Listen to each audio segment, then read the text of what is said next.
What makes a book literary? You know, when we talk about books, people often make a distinction between genre fiction and literary fiction.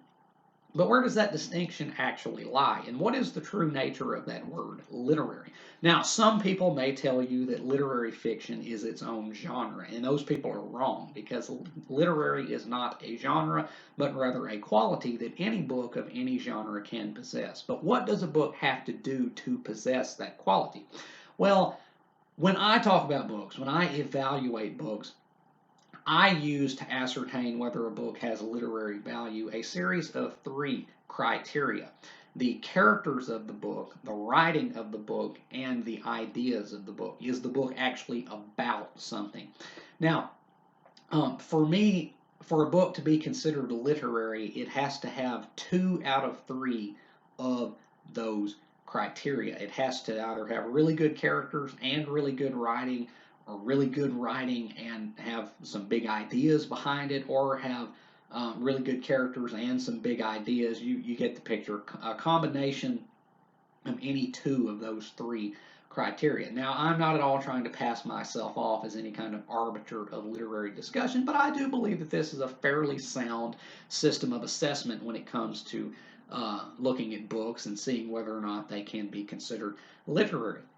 So, what I would like to do today is to illustrate how I look at books and how I judge whether a book has real literary value by using four books as examples, going from no literary value whatsoever to absolute literary value. So, join me, won't you, as I explain my system of judgment when it comes to determining whether a book can be said to be literary or not.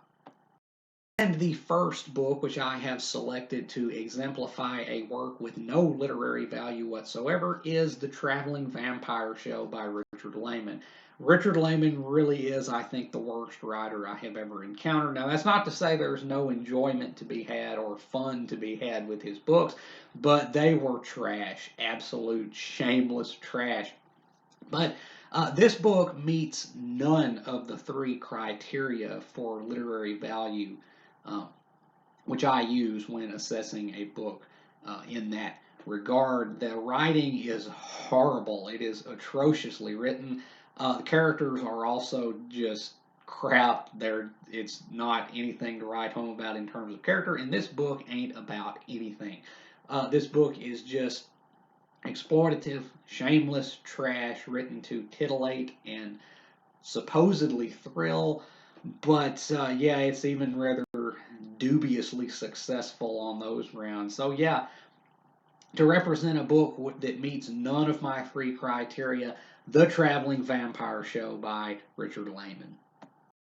And to represent a book which meets one out of my three criteria, but which I still do not consider to be literary, because as I said, to reach that level it has to meet at least two, I have selected Arthur C. Clarke's Childhood's End. This is a classic science fiction novel that is about some really big ideas. This is a very brainy, cerebral kind of book, but that's all it really has. The writing in this book is really, really dry and uninspired, and the characters are basically non-existent. It's nothing but names without any depth to them at all. So this book only has the big ideas in its favor. It is about something, and it is kind of a smart book, but it's poorly written, and the characters are about as flat as they come. So yeah, to represent the one out of three book, I have chosen Childhood's End by Arthur C. Clarke. And to represent a book which meets two out of my three criteria, I have chosen Treasure Island by Robert Louis Stevenson. This book has some really great and some really memorable characters to it, especially that of Long John Silver. As well, this book is very well written.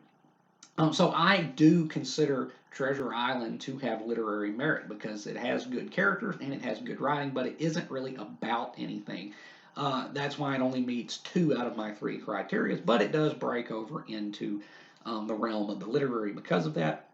Again, there isn't really any thematic subtext to Treasure Island. It's just a pretty straightforward adventure story, but it's one that, as I said, is very well written and populated by some very striking and memorable characters. So to represent a book that gets 2 out of 3 of the criteria, we have Treasure Island by Robert Louis Stevenson.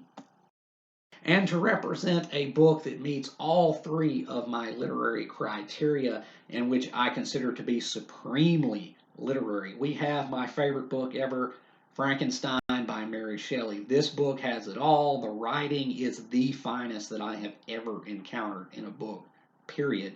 The characters are really good, especially that of the monster.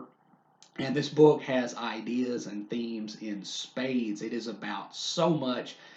It would take longer than I want to go into here to enumerate, but this book, again, I consider to be supremely literary and have absolute literary value because it succeeds on the level of the writing and the characters and its thematic content. So, again, to represent my 3 out of 3 book, my home run when it comes to literary value, we have my favorite book of all time, Mary Shelley's Frankenstein. So that is how I determine the literary value or lack thereof in books. And again, like I said, I'm not trying to pass myself off as any kind of arbiter of literary discussion, but I do believe that this is a fairly sound basis for assessing books when it comes to how much literary value they do or do not possess. And I hope you have enjoyed this breakdown. And if you have, like always, remember to hit that like button and subscribe. I would greatly appreciate it. And until next time, peace.